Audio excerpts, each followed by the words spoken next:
सर्वप्रथम मी सर्व इथे जी प्रसारमाध्यमातील इलेक्ट्रॉनिक मीडियातील लोक आले डिजिटल मीडियातील त्यांना सर्वांना एकच नम्र विनंती करते हात जोडून त्यांना आणि त्यांच्या एडिटर्सना की मी जे बोलते आहे तो विषय अत्यंत संवेदनशील आहे तर याची कुठेतरी सनसनीखेज बातमी होईल असं काही विधान माझ्या तोंडात घालू नका कारण खूप गंभीर आणि मी अत्यंत व्यथितपणे ही पत्रकारांना जी आज मी संभाषण करते ते त्याच्यामुळे करत आहे. आता मी इथे सुभाष राऊत यांच्या सनराईज या हॉटेलचा विध्वंस बघण्यासाठी आलेली आहे. मी विध्वंस असा शब्द याच्यासाठी वापरला की बीड शहरामध्ये मी आज अनेक ठिकाणी गेले म्हणजे अगदी आमचे जिल्ह्याचे अध्यक्ष राजेंद्र मस्के असतील, शिवसेनेचे शिंदे गटाचे कुंडलिकराव खांडे असतील, त्याचबरोबर अगदी आमदार संदीप क्षीरसागर असतील, माजी आमदार अमरसिंह पंडित असतील, यांच्या सगळ्यांच्या गोरे असतील, यांच्या सगळ्यांच्या घरी गेले आणि काही एखादं नाव राहून जाईल आणि धैर्यशील सोळंके त्यांचंही प्रचंड नुकसान झालं. मी प्रकाशदादांचं जे माजलगावचं घर आहे त्यांचंच घर आहे पण त्यांच्याही घरी गेले आणि मी सर्वांना भेट दिली आणि त्यांचा जो परिस्थिती मी पाहिली ते बघून मला अत्यंत दुःख झालं. मी या सगळ्या घटनांबद्दल तीव्र नापसंती व्यक्त करते कारण ह्या घटना मी व्हिडिओवर पाहिल्या तेव्हाही मला एवढंच गांभीर्य त्याचं वाटलं पण त्यावेळची परिस्थिती अशी नव्हती की आपण काहीतरी बोलावं आणि अजून एखादा उद्रेक होईल ह्याची काळजी नेत्यांनी घेतली पाहिजे म्हणून शांततेने तोपर्यंत आम्ही थांबलो. आणि यामध्ये मला थोडंसं विस्तृत बोलायचं आहे कारण मी बघते 2009 पासून हे सगळं 2009 ते 14 मध्ये एवढ्या काही घटना घडलेल्या नाही. 14 नंतर आंदोलनं मी पाहिली, आरक्षणाची सगळ्यांची पाहिली, धनगर आरक्षणाची पाहिली, आदिवासींची पाहिली, मराठा आरक्षणाचे मूकमोर्चे पाहिले. एवढंच नाही तर त्यावेळी मराठा समाजाचा ठिय्या आंदोलन महिनाभर परळी वैजनाथ येथे होतं म्हणजे मुंबई ही आर्थिक राजधानी इथे नाही, नागपूर ही सुद्धा जिथे अधिवेशन भरतं तिथे देखील नाही, कुठेही आपल्या झालं नाही पण ह्या परळीमध्ये महिनाभर झालं पण कुठेही असा वाईट प्रकार घडल्याचं कधी आठवत नाही. एक आंदोलन माझ्या शिवशक्ती परिक्रमेच्या आजूबाजूला गाजत होतं ते म्हणजे आंतरवेलीमधील जरांगेंचं उपोषण. या उपोषणामध्ये एक लाठीचार्ज झाला जो लाठीचार्ज निंदनीय होता आणि त्याची चौकशी झाली पाहिजे अशी मागणी मी केली की मराठा समाजाला आरक्षण मिळावं याच्यासाठी एक व्यक्ती उपोषण करत असेल, आमरण उपोषण, त्यांना पूर्ण राज्यातून सपोर्ट मिळत असेल अशा ठिकाणी सुरक्षा व्यवस्थेचा प्रश्न निर्माण झाला. त्याच्यावरही मी निंदा केली. परिक्रमेनंतर अनेक गोष्टी मी जवळून पाहिल्या, त्या सगळ्यांवर मी भाष्य करणार नाही पण त्या लाठीचार्जानंतर वेळ दिला जातो सरकारला, तो वेळ सरकारला दिलेला त्या पुरेसा नसल्यामुळे त्याच्यामध्ये सरकार हवा तसा निर्णय घेऊ शकत नाही आणखी वेळ मागतं. त्यावेळी उपोषण सोडण्याच्या दिवशी ह्या अशा प्रकारच्या घटना घडतात. ह्या घटना अप्रिय आहेत. मराठा समाजाच्या आरक्षणाला आमचा पाठिंबाच आहे, ते त्यांना मिळालंच पाहिजे. पण जे जन्मानीच मागास आहेत, इतर मागासवर्गीय आहेत, ज्यांची जीवनातली लढाई ही शून्यापासून सुरू होते, त्यांच्या आरक्षणाला धक्का न लावता ते मिळालं पाहिजे याच्यावरही सर्व नेत्यांची स्पष्ट भूमिका आहे. आत्तापर्यंतच्या महत्त्वाच्या मराठा समाजातील नेत्यांनी पण तशीच भूमिका घेतलेली आहे आणि त्यामुळे आरक्षण असं दिलं पाहिजे जे टिकेल. मग ते 16% दिलं पण टिकलं नाही, मग ते किती टक्के दिल्याने टिकतं, 7% दिल्याने टिकतं, 8% दिल्याने टिकतं, याच्यावर विचार केला गेला पाहिजे असता. ओबीसीचं सुद्धा राजकीय आरक्षण संपुष्टात आलं, ओबीसी समाजाने रस्त्यावर येऊन त्याच्याबद्दल निदर्शनं केली पण अशा प्रकारचा अपप्रकार आत्तापर्यंत महाराष्ट्राच्या इतिहासामध्ये कोणीही पाहिला नाही.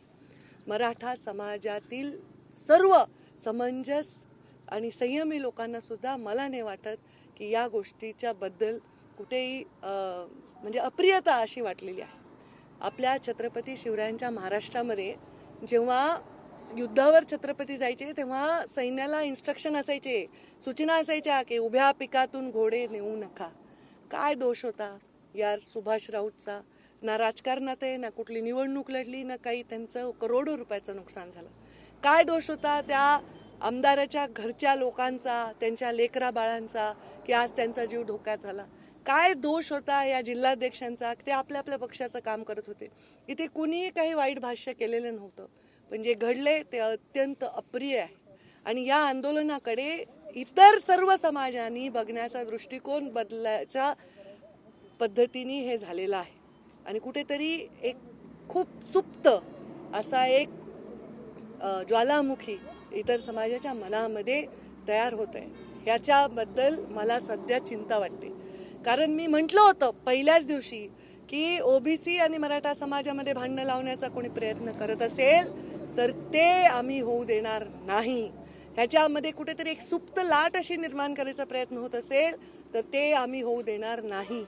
पण या घटनेनंतर मात्र अत्यंत मोठा असंतोष सर्वांमध्ये, म्हणजे काही गावांमध्ये तर असं झालंय की छोटे छोटे 2-3 घरं आहेत इतर समाजाची, तिथे काही लोकांनी येऊन त्यांना बाहेर काढून त्यांचे घरं जाळले, धक्काबुक्की केली, मारामारी केली.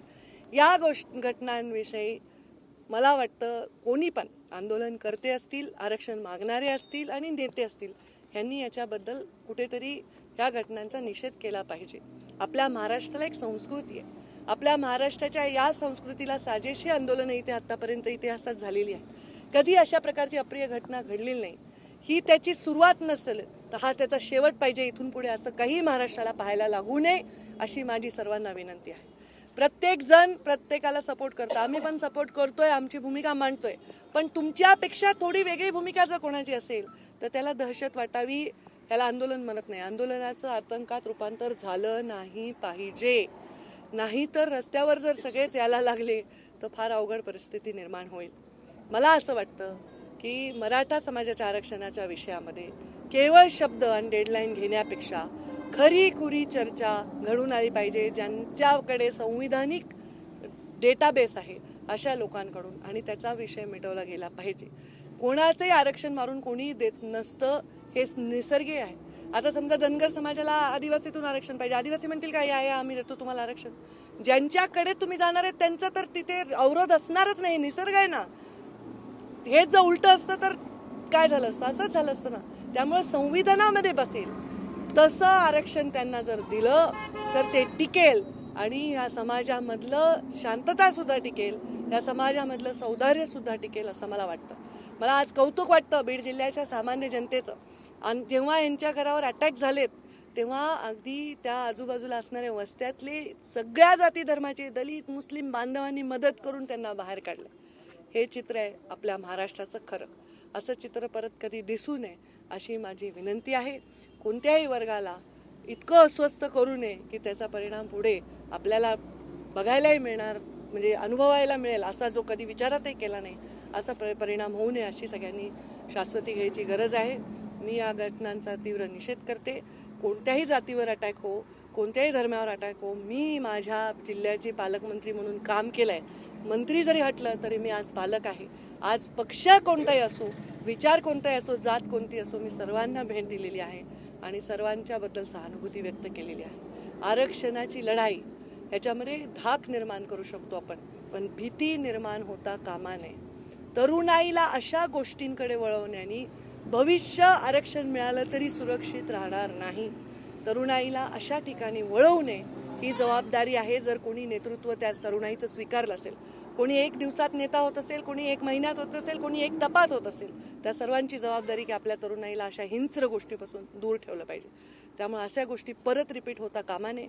उलट असं झालं तर नेत्यांनी म्हणलं पाहिजे की याच्याबद्दल आम्हाला वाईट वाटतंय, आम्ही संवेदना व्यक्त करतोय, आम्हाला ह्याच्याबद्दल माझ्याकडून असं झालं असतं किंवा माझ्या बाबतीत माझ्या आंदोलनाच्या माध्यमातून आलं असतं तर मी इव्हन त्याच्याबद्दल क्षमा व्यक्त केली असते. अशा गोष्टी नेताच थांबवू शकतात. सगळ्या आंदोलनातल्या नेत्यांना माझी विनंती आहे की तुम्ही असं आव्हान करा की जो असं करेल तो शिवरायांच्या महाराष्ट्रातला खरा सच्चा नागरिक नाही. तो मराठा आरक्षणाला बदनाम करू पाहतो असं जर आव्हान केलं तर असं परत होणार नाही याचा मला विश्वास आहे. असं आव्हान आपण सर्वांनी करावं. मीडियानी सुद्धा आत्ता इकडचा बूम घेऊन लगेच तिकडे घेऊन असं म्हणल्या पंकजाताई असं करून निर्माण कर, पण त्यामुळे होतं. कृपा करून सगळ्यांनी जबाबदारीने या गोष्टीचं भान ठेवा. आणि या गोष्टीबद्दल फार भयानक घटना झाल्यात.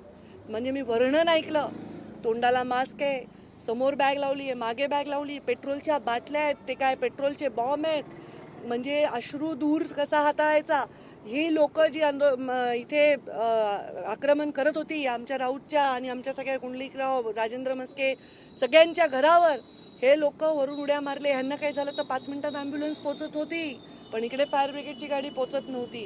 हे टोटली मला वाटतं इथे इंटेलिजन्सला पण एवढा प्लॅन, जर ही घटना घडली असेल आणि त्यांच्याकडे ह्या सगळी आयुधं असतील, त्यांनी ठरवून हे केलं असेल, त्याच्यामध्ये इंटेलिजन्सचं सुद्धा मला वाटतं कुठेतरी फेल्युअर झाले असं म्हणायला हरकत नाही.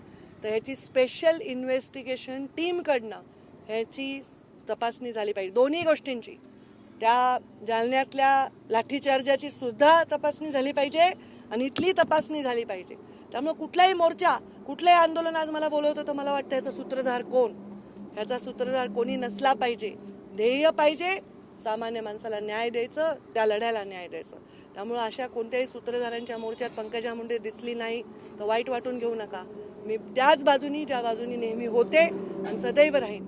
आणि जर अशा काही परत घटना झाल्या तर आम्ही पण आमरण उपोषण करायला मागे पुढे बघणार नाही. तेव्हा महाराष्ट्राचं चित्र हे सर्व समाज बघेल अशी मला पूर्ण खात्री आहे. कारण आमच्या मनामध्ये पाप नाही आहे, आमच्या मनामध्ये स्वार्थ नाही. जो वंचित आहे, जो पीडित आहे, त्याच्या बाजूनीच आमचं नेहमी शक्ती आणि मत राहील. या संस्कारात आम्ही वाढलेलो आहोत. त्यामुळे कृपया महाराष्ट्रात अशी परत वेळ येऊ नये. कारण डेडलाईन परत तुमची संपणार आहे, तेव्हा ती डेडलाईन महाराष्ट्राच्या सामान्य जनतेसाठी नसावी.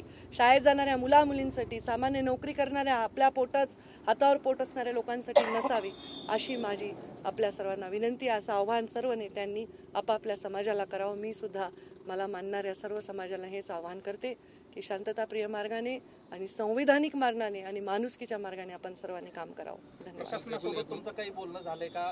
तुम्ही एसपींना भेटलात का? त्या अगोदर त्या दिवशी तुमचा काही कॉल झाला होता का? हे सगळं घडत असतं त्या दिवशी जेव्हा हे सगळं घडत होतं त्या दिवशी पहिले तर हे सगळं शॉकिंग होतं आणि त्यामुळे नंतर इंटरनेट सेवा बंद झाली आणि फोन बंद झाल्यामुळे मला बऱ्याच ठिकाणी संपर्क साधता आला नाही. माझ्याकडे अशी कुठली अधिकार नाही आहे की मी प्रशासनाची बैठक बोलवावी किंवा काय. पण आज मी सामाजिक काम करणारी आणि इतके वर्ष राजकारणात काम करणारी एक कार्यकर्ती म्हणून आता प्रशासनाची भेट घेणार आहे. मी कलेक्टर आणि एसपींना भेटणार आहे. मला भेटायच्या आधी या लोकांची फर्स्ट हँड माहिती पाहिजे होती. कारण IQ माहिती, सोशल मीडियाची माहिती किंवा रंगवलेली माहितीवर विश्वास ठेवणं बरोबर नाही. म्हणून मी स्वतः ज्यांच्या घरी गेले, त्यांचे अनुभव मी ऐकले आणि ते प्रचंड भयावह होते. त्यामुळे त्या अनुभवांच्याबद्दल आता नक्की मी प्रशासनाला सांगेन आणि त्यांना पण डेडलाईन दिली पाहिजे की ह्याची लवकर इन्व्हेस्टिगेशन करून या लोकांवर कार्यवाही केलीच पाहिजे. कोणी कोणाला हिंस्रपणे हाताळत असेल, कोणाचं आयुष्यात उठून टाकलं या माणसाला, याने काय दोष होता मला हा प्रश्नच कळत नाही. आम्ही तरी समजा राजकारणात आहेत, काहीतरी कोणाला तरी भावना असेल, पण असं कोणाला असं हाताळणं अत्यंत अयोग्य आहे. पोलीस प्रशासन त्या ठिकाणी कमी पडलं का? नेमकं हातावर हात ठेवून होतं असं देखील बोललं जातं. हे पहा, मी एवढंच सांगितलं की इंटेलिजन्स जर हे एवढे तयारीत होते सगळेजण तर इंटेलिजन्सचं काही फेल्युअर आहे असं मला वाटतं. त्याच्यावर तपासावं त्यांनी आणि याची स्पेशल इन्व्हेस्टिगेशन करावी, म्हणजे आपोआप सगळ्या गोष्टी बाहेर येतील. 2 दिवसापूर्वी धनंजय मुंडे यांनी पाहणी केली, त्यावेळेस ते असं म्हणले की सोशल मीडियातून असे मेसेज फिरत होते, आता माजलगाव झालं, बीड झालं, आता परळीकडे झाला. तर तुम्हाला अशी काही माहिती मिळाली होती का की असं काय होणार आहे म्हणून? असं कोणी प्रयोग करायचा प्रयत्न करू नये अशी माझी विनंती आहे. एकूण 4 टीम होत्या. पहिली टीम घोषणा द्यायची, दुसरी टीम दगडफेक करायची, तिसरी आग लावायची आणि चौथी सगळ्यावर वॉच करायची. 30 फुटाचं अंतर आहे मुख्यालय आणि क्षीरसागरांच्या बंगल्याचं. तरी पण पोलीस तिथं बजाची भूमिका घेत होते असं जयंत पाटील म्हणाले, रोहित पाटील म्हणाले. तुमची काय मागणी आहे? माझं हेच मागणं आहे की या सगळ्या गोष्टीची चौकशी करावी. पोलिसांना सुद्धा संरक्षण दिलं तर पोलीस सुद्धा चांगले ॲक्शन घेतील. पण पोलिसांची आता परिस्थिती अशी सुद्धा असू शकते की जालन्याच्या बाबतीत वेगळा निर्णय झाला आणि इकडे वेगळा निर्णय झाला. पोलिसांना बळ दिलं, मी बघितलंय गोपीनाथ मुंडेंच्या काळात पोलिसांना बळ दिलं तर पोलीस आतंकवादाला संपवून टाकतात. हे तर विषय एवढा मोठा नाही, पण मला असं वाटतं की इथे कम्युनिकेशन गॅप झाला असावा. मी काही इथे प्रेडिक्शन करू शकत नाही, मी म्हणू शकत नाही असंच झालं. माझं म्हणणं इथे कम्युनिकेशन गॅप झाला असावा. इंटेलिजन्सचं फेल्युअर दिसतंच आहे. कारण जर हे सगळे तयारीत होते तर हे कुठेतरी फोनवर बोलले असतील, काहीतरी संभाषण असतील ज्याचे अंदाज इंटेलिजन्सला यायला पाहिजे होता. आणि कुठेतरी मला वाटतं की ह्याच्यावर स्पेशल वेगळी अशी चौकशी नेमली पाहिजे आणि त्याला पण टाइम बाउंडच केली पाहिजे. ती पण वर्षानुवर्ष चालली नाही पाहिजे. घटना घडत होत्या त्या दिवशी जे आंदोलक होते किंवा जे जमाव होता तो एखादी घटना घडली की त्या ठिकाणी घोषणा द्यायचा आणि आपण टार्गेट त्या ठिकाणी घोषणा देऊन सांगायचा, आपल्याला पुढे जायचं. आणि त्या दरम्यान डिपार्टमेंट देखील होतं. मग आता ते तिथे जे उपस्थित होते त्या सगळ्या अधिकाऱ्यांची सुद्धा चौकशीमध्ये माहिती घेतली पाहिजे, त्यांची पण चौकशी झाली. या संपूर्ण प्रकरणासंदर्भात माध्यमाकडून मुख्यमंत्र्यांना भेटणार आहात का? काही मागणी करताय का मुख्यमंत्र्यांकडे त्यांना भेटून? तुम्ही माध्यमाकडून चांगली भूमिका व्यक्त करण्यास सांगितलं, पण आमची वेगळी भूमिका आहे, जरा वेगळी, की तुम्ही जे राजकीय नेते सगळे आहेत याचा दुसरा अँगल असं आहे की प्रत्येक राजकीय नेत्याने सांगितलं की याच्यात आमच्या राजकीय विरोधकांचा सुद्धा हात आहे, आणि ते अगदी पटलावर सांगितलं. म्हणजे प्रकाश सोळंकेने सांगितलं, इथं बसलेले अनेक राजकीय नेत्यांचं याच्यावर एकमत होऊ शकतं.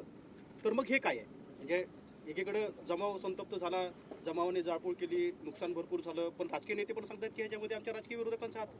या परिस्थितीचं त्याच्यामुळेच मी सांगितलं की स्पेशल इन्व्हेस्टिगेशननी ह्याची तपासणी केली पाहिजे. मी बोलणारी त्रयस्थ आहे, मी तिथली विक्टीम देखील नाही किंवा काय. मी एक सामाजिक नेता आहे, मी एक राजकारणात काम करणारी इतके वर्ष एक कार्यकर्ता आहे, आणि मी जे बोलते ते न्यूट्रल आहे. आणि त्यामुळे जर एखादा माणूस दबावाखाली बोलतोय का, एखाद्या माणसाला खरंच त्याचा फायदा राजकीय विरोधकांनी घेतला का, हे सगळं स्पेशल इन्व्हेस्टिगेशनमध्ये क्लिअर होईल. मोबाईल घ्या ताब्यामध्ये, कोणाचे काय संभाषण झाले हे ताब्यात घ्या. बीड जिल्ह्यात मी पालक म्हणून ह्या गोष्टीचा निषेध करते, आणि बीड जिल्ह्यात असे प्रयत्न भविष्यामध्ये असफल आपण सगळ्यांनी मिळून केले पाहिजे. तुमच्या समोर मी उभी राहीन, पण असं परत बीड जिल्ह्यात घडलं नाही पाहिजे याची आपण काळजी घेतो. प्रशासन असेल, सरकार असेल, कमी पडलंय असं वाटतं? कारण अशा घटना झाल्यानंतर अनेक वेळा राजीनामे मागितले जाते. पहिली घटना आहे, कुणी राजीनामा मागत नाही. तुम्हाला काय वाटतं की याची चौकशी कारण आता राजकारणाच्या पलीकडची घटना आहे. राजीनामा देणं नाही देणं आता ह्याच्यात पडायचंच नाहीये कोणाला. आता तुमच्याकडे चांगले अधिकारी लावून, चांगले ज्याचं रेकॉर्ड चांगलं आहे, ज्याच्याकडे चांगले मोठे मोठे केसेस सॉल्व्ह केलेले आहेत, असे अधिकारी लावून याची स्पेशल इन्व्हेस्टिगेशन केली तर सगळ्या गोष्टी समोर येतील. आता मी काय ह्या अशा गोष्टीत विश्वास ठेवत नाही की अशा परिस्थितीत काहीतरी राजकीय आपले हात धुवून घेणं हे मला पटत नाही. या संदर्भात मुख्यमंत्र्यांना तुम्ही भेटणार आहात का? नेमकं हे सगळं हे मी जे बोलते ते मुख्यमंत्र्यांपर्यंत जाईल अशी माझी अपेक्षा आहे. मी जे पत्र लिहीन ते सगळ्यांना लिहीन. मला भेटायची काय गरज आहे? त्यांचे मंत्री रोज तिथे जात आहेत वेगवेगळ्या आंदोलनात, ते लोक जाऊन रिपोर्ट करतायत. त्यांचे मंत्रिमंडळ आहे, पालकमंत्री इथे आहेत, ते सांगतील मुख्यमंत्र्यांना काय सांगायचं ते. मी जे सांगते तुमच्या माध्यमातून त्यांना सांगते. आता त्यांचा वेळ घेणार नाही, तुमच्या माध्यमातून त्यांना विनंती करेन की तुम्ही, आणि गृहमंत्र्यांना विनंती करेन तुम्ही स्पेशल इन्व्हेस्टिगेशन करावी, आणि अशा घटना, अप्रिय घटनांचा विरोध करायला मागे पुढे न बघता तुम्ही प्रोटेक्शन द्यावं. ज्यांचा याच्याशी काही संबंध नाही ते लोकांनी इथून पुढे सफर नाही करायला पाहिजे. मात्र मराठा आंदोलकांना काय आव्हान असेल तुमचं? एकंदरीत मराठा असेल, ओबीसी असेल, अशा पद्धतीच्या जे घटना घडतात, सगळ्यांना काय नेमकं तुम्ही आव्हान मी करा? हेच आव्हान केलं सर्वांना मगाशी सुद्धा की आपण संविधानिक मार्गाने आपले आंदोलन केले पाहिजे. सामान्य माणसाला त्रास झालेला खपवून घेतला जाणार नाही. ओबीसी आरक्षण 5% आरक्षण आहे, ते वंजारी समाजाला आरक्षण द्यावं असं भगवान सेनेची मागणी आहे. तुमचा काय प्रश्न आहे? ओबीसी आरक्षणाला हायकोर्टामध्ये आव्हान देण्यात आलेलं आहे. या सगळ्या संदर्भाची याचिका दाखल झालेली आहे, आणि आज सुनावणी देखील या सगळ्या संदर्भामध्ये झालेली. वरचं जे घटनाबाह्य आरक्षण असं या याचिकेमध्ये मांडलेलं आहे. आपली भूमिका या सगळ्या संदर्भात आहे. ह्याच्याबद्दल सुनावणीत काय झालं? सुनावणीचे अपडेट नाही ना आले. आता मुळामध्ये ह्याच्याबद्दल माझी भूमिका स्वयंस्पष्ट आहे. जो मागास आहे त्याला मुख्य प्रवाहात आणणं हा त्याचा अधिकार आहे. त्यावेळी त्या ठिकाणी त्या परिस्थितीमध्ये राजकीय निर्णय किंवा संविधानिक निर्णय होत असतील आणि त्याच्यानी कोणाचं चांगलं होत असेल तर त्याच्यामध्ये काही गैर असण्याचं कारण नाही. आता कोर्टाने काय करावं हा विषय बोलण्या एवढी मी मोठी नाही. कोर्टातला निर्णय फायनल असेल. कोर्टात एखादा निर्णय, जसं आता ओबीसीचं राजकीय आरक्षण संपुष्टात आलं एका वेळी, आम्ही त्याच्यावर प्रयत्न केले, पण त्याच्यावर लढलो, पण त्याची एक पद्धत लढण्याची असावी एवढीच माझी अपेक्षा आहे. आणि मराठा समाजाची मागणी राजकीय आरक्षणाची कधी नव्हतीच, आणि त्यांना राजकीय, कारण त्यांचा तर हा रोष आहे की आमच्या राजकारणात एवढं ताकद असताना देखील सामान्य माणूस पिसला चाललाय. तर त्यांची राजकीय आरक्षणाची मागणी नव्हती, आणि ओबीसीचं राजकीय आरक्षण सुरक्षित ठेवण्याची मागणी होती. या दोन मागण्या मिक्स कधी झाल्या ह्याचा थोडा अभ्यास करण्याची गरज आहे. जी जनगणना केली जावी अशी देखील मागणी जनगणना केली जावी ही मागणीच आहे, पण आता माझा मुद्दा फक्त बीड जिल्ह्यापुरता मर्यादित आहे, झालेल्या घटनांपुरता मर्यादित आहे. या अप्रिय घटनांचा शोध लावला पाहिजे. कोणी केलं त्याला कुठेतरी व्यसन घातलं पाहिजे, आणि अशा भविष्यात झालं नाही पाहिजे. हे काम आहे सरकारी यंत्रणांचं.